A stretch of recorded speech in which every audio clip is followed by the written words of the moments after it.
اب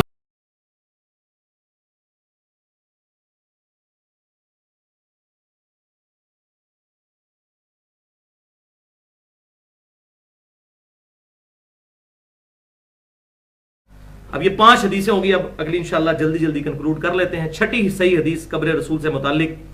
سنن نسائی میں انٹرنیشنل نمبرنگ کے مطابق 1283 نمبر حدیث ہے، اور المستدرک للحاکم میں بھی موجود ہے، اور امام ذہبی نے بھی موافقت کی ہے کہ آپ صلی اللہ علیہ وسلم نے ارشاد فرمایا، بے شک اللہ تعالیٰ کے کچھ فرشتے زمین میں سیاحت کرتے ہیں، پھرتے ٹرتے رہتے ہیں، اور میرے امتیوں کا سلام مجھ تک پہنچاتے ہیں۔ یہاں مضارع کا صیغہ استعمال ہوا ہے کہ جب آپ صلی اللہ علیہ وسلم دنیا میں موجود تھے اس وقت بھی، اور مستقبل کے لیے بھی، کہ سیاحت کریں گے اور میرے امتیوں کا سلام مجھ تک پہنچائیں گے۔ لیکن ہم فرشتوں کو پکار نہیں سکتے، جیسے یہ جنید جمشید صاحب نے جو نعت پڑھی، فرشتوں یہ پیغام دے دو کہ خادم تمہارا سعید آ رہا ہے، یہ دیوبند کے کسی مفتی سعید صاحب نے یہ نعت لکھی۔ اب وہ مفتی صاحب کو تو نہیں ہم سمجھا سکتے، بل جنید جمشید صاحب تک تو بات پہنچانے کی کوشش کی ہے کہ بھائی فرشتے کو بھی پکارنا، غائب میں کسی ایسی ہستی کو پکارنا ہے جو آپ کی ڈومین سے باہر ہے، اور قرآن کہتا ہے ایاک نعبد و ایاک نستعین، دعا صرف اللہ ہی سے، ہم صرف تیری عبادت کرتے ہیں اور غائب میں مدد کے لیے یعنی دعا کے لیے صرف تجھی کو پکارتے ہیں۔ تو اس پہ میں نے پورا لیکچر دیا ہے تقریباً 2.25 گھنٹے کا، مسئلہ نمبر 3 کے نام سے، دعا صرف اللہ ہی سے، اور ایک ریسرچ پیپر بھی ہے 8 صفحوں کا، دعا صرف اللہ ہی سے۔ یہاں پر یہ بات بھی یاد رکھیے، ایک اور حدیث ہے مسند بزار سے اور طبرانی سے پیش کی جاتی ہے، جو شیخ البانی بھی اپنے احادیث صحیحہ میں لے آئے، اور یہ ان کی اجتہادی خطا ہے، 1530 نمبر حدیث سلسلہ حدیث صحیحہ میں لے کر آئے، لیکن یہ روایت پکی ضعیف ہے، کہ آپ صلی اللہ علیہ وسلم نے ارشاد فرمایا کہ میری وفات کے بعد قیامت تک اللہ تعالیٰ میری قبر پر ایک فرشتہ کھڑا رکھے گا جو مشرق و مغرب کی تمام آوازیں سننے کی طاقت رکھتا ہے، اور وہ مجھے بتائے گا کہ فلاں بن فلاں نے آپ صلی اللہ علیہ وسلم پر درود پڑھا ہے۔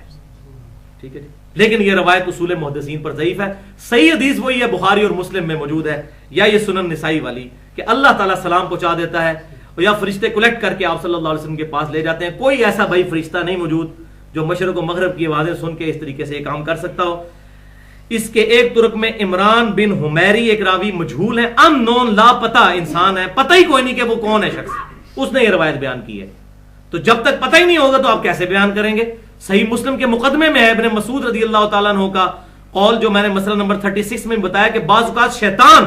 انسانی شکل میں اتر کے حدیث بیان کر کے چلا جاتا ہے اور تمہیں پتہ ہی نہیں ہوتا وہ بندہ کون ہے، اور بعد میں لوگ کہتے ہیں یہ حدیث ہے، حالانکہ وہ بیان کرنے والا شیطان ہوتا ہے۔ دوسرے ترک میں بکر بن خداش، وہ بھی مجہول ہے، ان نون راوی ہے، لہٰذا یہ بھی اصول محدثین پر روایت ضعیف ہے۔ اسی طریقے سے سنن دارمی میں 94 نمبر روایت ہے کعب بن احبار سے، تابعی ہیں، وہ کہتے ہیں کہ قبر رسول صلی اللہ علیہ وسلم پر روزانہ 70,000 فرشتے اترتے ہیں